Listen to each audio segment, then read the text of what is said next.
Hello, you lucky viewers, and welcome, if you will, the 2022 Nissan Rogue Platinum. This is an important vehicle for Nissan, and it has very little to do with what's going on the outside, and it has everything to do with what's going on the inside. We've already reviewed the Rogue, and this is the large Rogue, it's not the Sport. This has something special under the hood. So special, in fact, that it's sort of reshaped the company. I kid you not, it's that important. This new engine, which I will tell you about in just a moment, is going into other vehicles, not just the Nissan Rogue. In fact, right now it's inside of an Infiniti. On top of that, it even has a new type of continuously variable transmission, a CVT. On top of that, it already has the award-winning interior, one of the best in the business for this price. I'm going to show you all that, and I'm going to take you for a ride right now.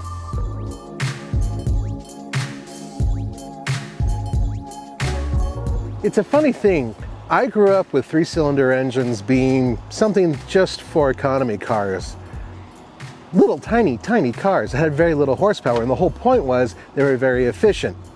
However, what if you strap a turbo and add a few other really cool components to make a powertrain that is powerful and fuel efficient? Well, let me introduce you to the VC Turbo.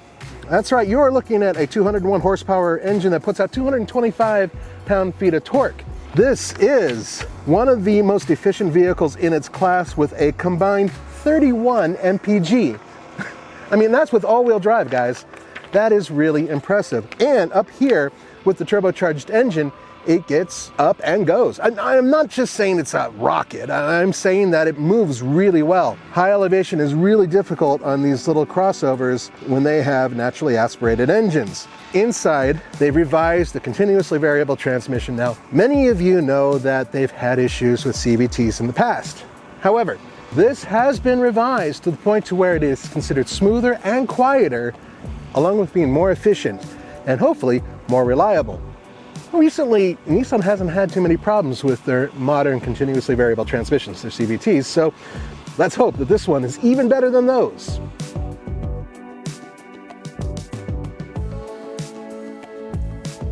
We are all tired of a sea of black interior where everything, or gray for that matter, where all the components are exactly the same. We complain about it often, and the reason we complain about it is because we know automakers can do stuff like this. This is what I call a nice interior. I love the mix of materials. This wood, which is not real, really does feel pretty damn real. The layout for the instrumentation is really good. Okay, having something that's under 9 inches when it comes to an infotainment screen may seem a little archaic.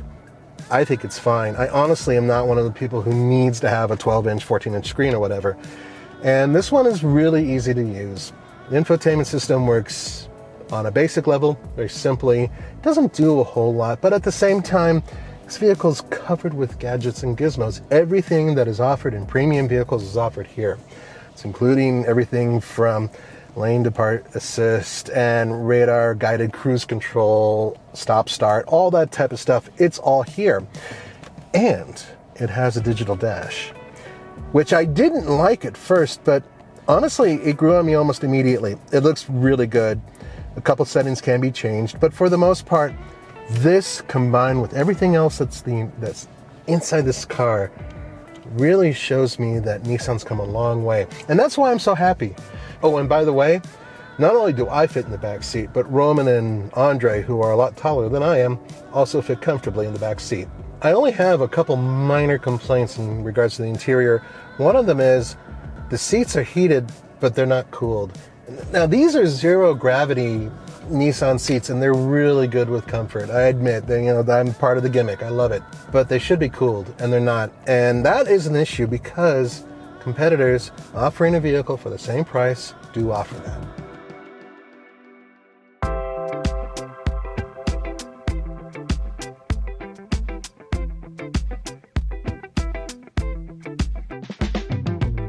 Their modern gear lever isn't too bad. I'm not thrilled with the parking button, but everything else is easy enough. And one of the important things about it is that it's still a gear lever. A lot of the competition does not build that. Honda, I'm talking to you. I like this. What else do I like? The fact that this is a smooth vehicle. I'm actually like kind of rooting for Nissan, because the last one of these that I drove, I thought, it's great, but it just didn't have enough power. Yeah, the economy was okay, you know, stuff like that. I didn't really think that it was that much better of a buy over something like a Honda, right? Hondas are great. But then it can do this.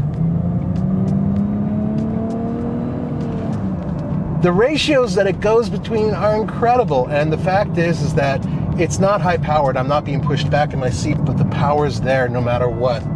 It doesn't behave like a regular power-strapped CVT. The engine itself has an amazing change of ratios in terms of its combustion. So in other words, it can burn from one point to another, making this vehicle either extremely efficient when you're laying off the gas, or really powerful when you're laying on the gas.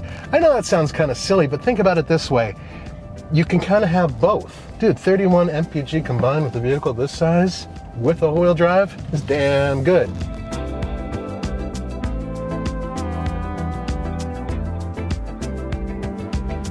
I have the sticker right here, and it shows the price for this vehicle is $42,325.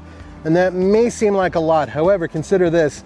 Other vehicles in this class, this is the Platinum, so this is the top of the line of this vehicle. All the other vehicles it competes against, and I'm talking about Honda, I'm talking about Toyota, and of course everything from Volkswagen and General Motors. They all have comparable prices with their top trim vehicles. What makes this Nissan unique is the fact that it is more efficient than the competition. It has really good power and one of the best interiors in its class. Seriously, this is a step below, and only a small step below Genesis, which is one of my favorites, period. It's that good. Would I buy this? Maybe. But here's the important question, and something that I've asked Nissan and they've laughed at me, and I don't know why. Where's the hybrid? Where's the PHEV? All of the competitors, the big ones, have hybrid powertrains as an option. Kind of curious to what Nissan's waiting for. As it stands, this is an exceptional vehicle, a decent value, and downright comfortable. And in 95-degree heat, I'm about to go inside and enjoy a fine air-conditioned moment. I'll see you next time.